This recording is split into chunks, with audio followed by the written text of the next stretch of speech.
Hey guys, it is Super Rugby AU and it is the second game for week one. The Force versus the Brumbies. It is the lowest team of last year versus the winners of the competition last year. It's going to be a big one. The time of that game is up next to me. Sorry, it is in the eastern time of Australia. It is difficult for someone like a South African to kind of figure out the whole time zone thing. If that is a big issue, let me know and I can try and sort it out in the future videos, but that's how I'm gonna do it in the future, just to have these times like it is at the moment. So getting into this game, the Western Force versus the Brumbies. The Force, they last played at home in 2017, or the last Super Rugby game they played at home was in 2017, so this is a very big one. The last time they beat the Brumbies at home was in 2013 in Super Rugby as well, so it's a big game. This is a massive thing where they want to make a statement in this one. The Brumbies, they beat the Force convincingly last year, or twice convincingly last year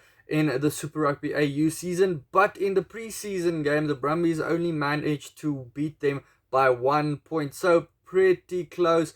I didn't expect that, but this Force team is one to reckon with a lot of transfers coming in. If you want to watch a video of just the transfers of the season, the top 10, I did make a video. You can watch it over there. In the history-wise, it is in the favor of the Brumbies, though. Getting into the two teams, the front row of the Force, it is Robertson making his debut for the Force. The Waratah has moved over to them. Kaitu'u and Medrano also making his debut from the Jaguares now to the Force. Kaitu'u, he kind of struggled last year in a couple of games with line-out time, getting the ball in, and that is where the big battle is going to be up against the Brumbies, because you know they are going to target maul time. That's how they win most of their games, and that's how they apparently managed to win their preseason game as well. I could not watch that, so going into a blind prediction again here.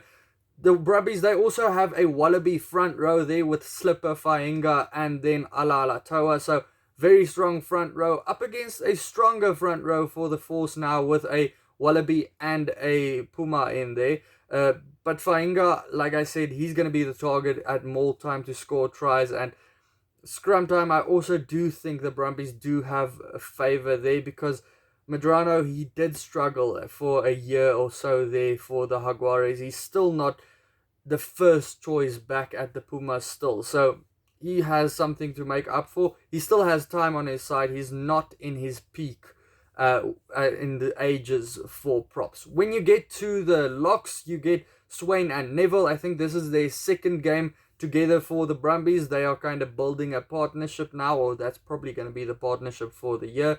Thrush and Lee Warner. Lee Warner, he was the player of the year for the Force last year, so important game for him to improve on what he did last year. Thrush, he's still in great form. The veteran All Black, he does his thing still, so that's a very impressive lock partnership there. So who knows, in the off-season, those two and Kaitu'u, they could have figured out their line-out struggles as well. Lozana, he's in at number 6, the Puma as well. He's played quite a couple of games for the Pumas as well. Up against Rob Valentini, big battle there. The two number 6s, they are going to run into each other sometime in this game. The big thing about Lozana is he finds himself on the bench most of the time for the Jaguares and for the Pumas, being behind a guy like Matera and Kremer. So this year is his time to shine and show what he can do if he gets regular starting time. Koteka versus Brown in number 7. Samu versus Stander, very similar number 8s as well. Samu probably being a bit quicker. Stander, I compare him a lot to a guy like Dwayne Vermeulen. They do like bashing into players. Then you get Ian Pryor versus Nick White, two very experienced number 9s. Nick White, it's his first full season that he's going to spend back at the Brumbies, coming back to them later on last year to rejoin with the Wallabies as well. Him being back now kind of has forced Joe Powell to move on to the Rebels as well, because who's going to get the starting position there?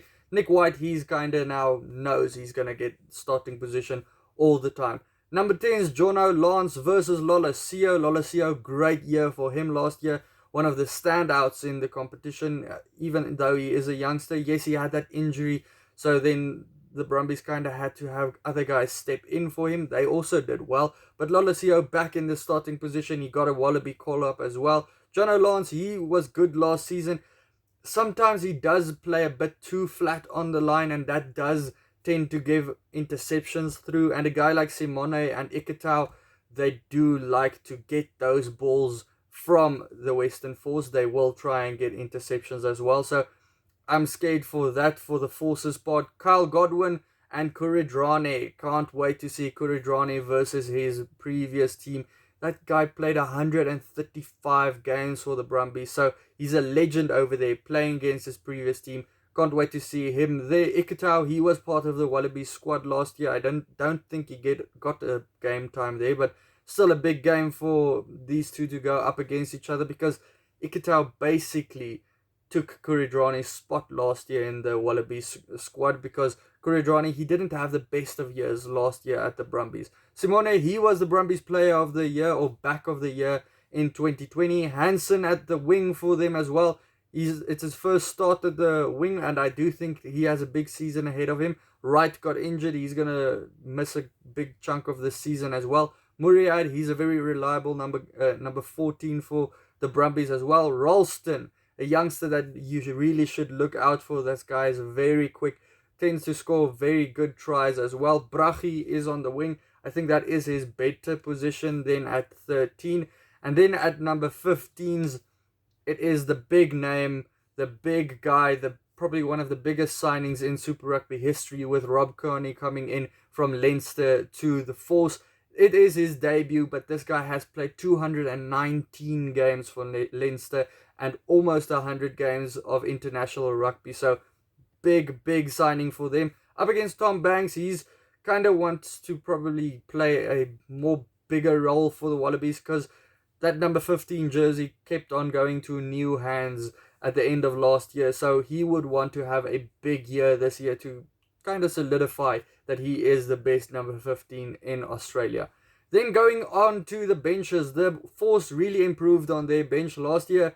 Their bench was there to bring a bit of energy. Now their bench is there to bring depth. They have a very solid bench now, and that does improve what you can make calls on for them. Reddy, Wagner and Holmes, very experienced front row that you can bring on the Force. Kubeli is also there, the Puma number 9. He does bring speed there. He's very quick when off the ball with the number 9. He really does get a lot of assists through as well. McIntyre, he is also a guy to look out for. Very versatile player, or a guy that you need to look out for because he does weird things all over the park. And then the veteran All Black Kahui on the bench. For the Brumbies, McInerney, he's on the number 16. Also a very good guy to have as your hooker replacement. He kind of improved at the end of last year and made a bit of a name for himself. Also scores a lot of tries from the back of a maul. Then you get a couple of other big names. A very tall guy for the Brumbies, Frost Cusack, the vice captain. You know what you get from him. A very strong running player as well.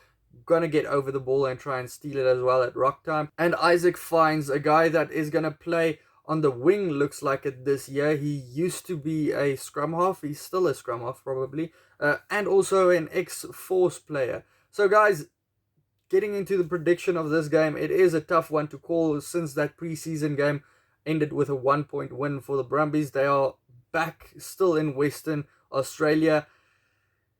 With not watching the preseason game, how it usually goes when it is a big team versus a smaller team, even though the smaller team is a lot stronger.